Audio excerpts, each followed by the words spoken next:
Kampung Gerabah Kalidoni Palembang, destinasi wisata hingga warisan sejarah penggerak ekonomi masyarakat. Kampung Gerabah. Sesuai namanya, kampung ini adalah pusat pembuatan gerabah yang berada di Kecamatan Kalidoni, Palembang. Berada di lorong Kemarik, sebanyak 6 pengrajin gerabah masih bertahan hingga kini sejak kampung itu berdiri tahun 1987 lalu. Gerabah yang dibuat di kampung gerabah tersebut yakni gerabah berupa celengan tanah liat, wadah abu kremasi, kendi air minum, kendi gantung untuk syarat pembuatan rumah baru, vas bunga, tungku pemakaran aromaterapi, tutup panci hingga cangkir gerabah dan kendi perebus jamu. Bukan gerabah untuk peralatan masak seperti kuali, panci atau anglo tanah liat. Setiap rumah pengrajin juga membuat gerabah berbeda sehingga punya ciri khas dan pangsa pasarnya sendiri-sendiri dan tetap bersaing secara sehat antar pengrajin. Awalnya kampung gerabah adalah kampung yang terdiri dari pendatang dari luar Palembang, salah satunya dari Jawa, dan dengan keterampilannya warga kemudian membuat usaha gerabah secara turun-temurun hingga kini. Awalnya ada 10 bangsal pembuatan gerabah namun kini hanya tersisa 6 bangsal saja, karena tidak ada regenerasi sehingga usaha turun-temurun itu terhenti saat generasi pertama sudah tutup usia. Dede dan suaminya, Yoyo salah satu pengrajin gerabah yang hingga kini menjalankan usaha itu yang juga jadi mata pencaharian utama masyarakat.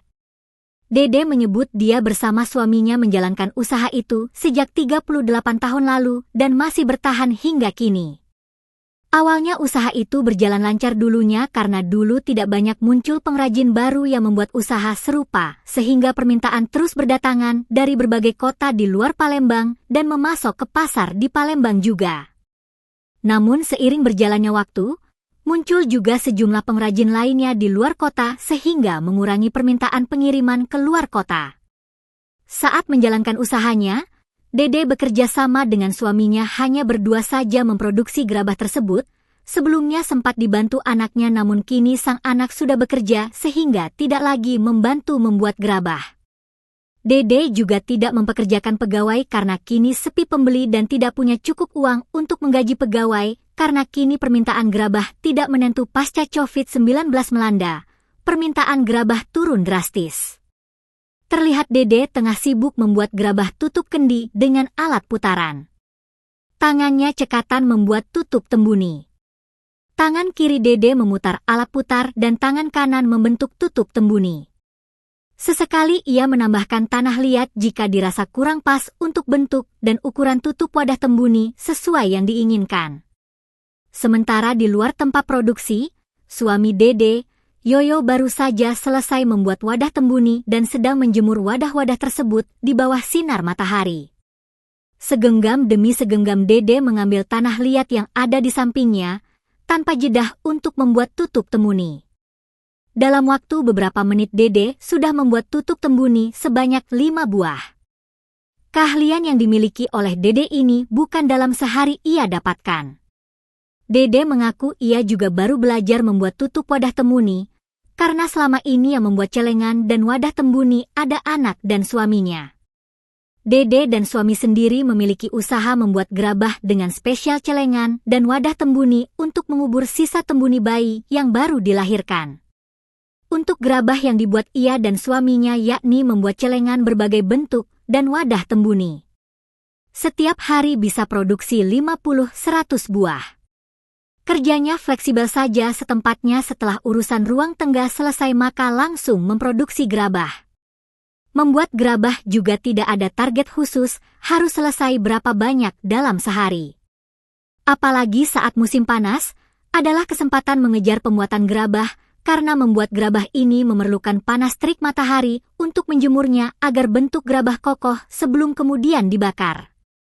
Dibutuhkan panas matahari hingga 5 atau 6 jam untuk menjemur gerabah itu dan memakan waktu 12 jam untuk membakarnya agar bentuk kokoh dan tidak luntur terkena air. Dede mengatakan kendala usaha gerabah ini yakni sulitnya bahan baku. Kalau dulu saat awal usaha berdiri dan dijalankan orang tuanya, bahan baku ini mudah dicari karena tersedia di sekitar tempat tinggal mereka. Tapi kini semua bahan baku itu harus dibeli, yakni tanah liat didatangkan dari Gasing dan harga 2 juta rupiah per mobil truk engkel. Sedangkan kayu bakar dikenakan biaya 150 ribu rupiah per mobil pick-up yang digunakan untuk sekali pembakaran gerabah. Pendapatan kini tidak menentu karena permintaan turun meski sudah ada pelanggan tetap, ujar Dede. Gerabah yang diproduksinya tidak hanya dijual di Palembang saja, seperti memasok ke pasar 26 Ikot, KM5 dan 10 Ulu hingga pasar Perumnas, tetapi juga di luar kota Palembang seperti ke Lubuk Linggau dan Pagar Alam. Sementara itu untuk penjualan Tembuni sendiri dipasok ke sejumlah rumah sakit swasta di Palembang sebagai wadah Tembuni bayi yang akan dikuburkan. Harga gerabah yang dijual juga beragam tergantung ukuran dan jenis gerabah yang dan jumlah pembelian. Jika pembelian satuan maka dikenakan harga satuan untuk pelanggan akhir, tapi jika pembelian dalam jumlah banyak untuk dijual lagi dikenakan harga grosir.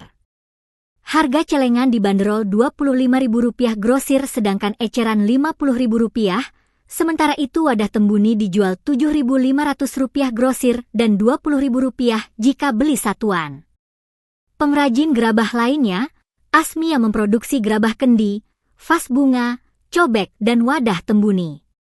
Untuk penjualan di Palembang sama seperti Dede, yakni memasok ke sejumlah pasar dan jika penjualan keluar kota lebih banyak ke Bangka dan Belitung. Usaha pembuatan gerabah ini sudah turun-temurun dari orang tua dan saat ini saya yang melanjutkan. Kalau saya lebih ke spesialis produksi kendi dan vas bunga kecil, kata Asmi. Harga gerabah yang dijual juga sama dengan Dede yakni Rp7.500, kendi gantung Rp10.000, vas bunga Rp7.000. Semua harga itu untuk pembelian grosir atau dalam jumlah banyak. Sedangkan pembelian dalam jumlah satuan dikenakan harga satuan yang lebih mahal. Kampung Gerabah Kalidoni ini juga masuk dalam salah satu destinasi wisata di Palembang bahkan memenangkan juara 1 Kampung Kreatif Palembang 2023 lalu. Karena selain menjual produk gerabah juga kerap jadi tempat wisata edukasi yang digelar oleh sejumlah sekolah hingga instansi pemerintah dan swasta. Puput Ketua Pemuda Kampung Germas mengatakan, pemuda di kampung tersebut aktif mempromosikan Kampung Gerabah jadi wisata edukasi dengan mempromosikan melalui media sosial mengenai apa itu gerabah yang dibuat di kampung itu, berapa harganya, di mana lokasi kampungnya dan paket apa saja yang bisa dinikmati pengunjung. Kampung Gerabah menerima kunjungan edukasi dari mana saja mulai tingkat TK hingga bahkan di luar sekolah seperti instansi pemerintah hingga swasta juga bisa melakukan wisata edukasi tersebut. Nantinya pengunjung akan melihat bagaimana proses pembuatan gerabah dari awal dibentuk dari tanah liat hingga dijemur dan dibakar. Kemudian pengunjung juga akan mewarnai gerabahnya sesuai keinginan sendiri. Gerabah yang telah diwarnai itu nantinya boleh dibawa pulang sebagai buah tangan. Untuk paket wisata edukasi tersebut tersedia paket mulai Rp15.000 hingga Rp30.000. Semuanya akan bisa melihat proses produksi gerabah dan mewarnai gerabah yang akan dibawa pulang dengan cat yang sudah disediakan. Laporan wartawan Tribun Sumsel, Hartati.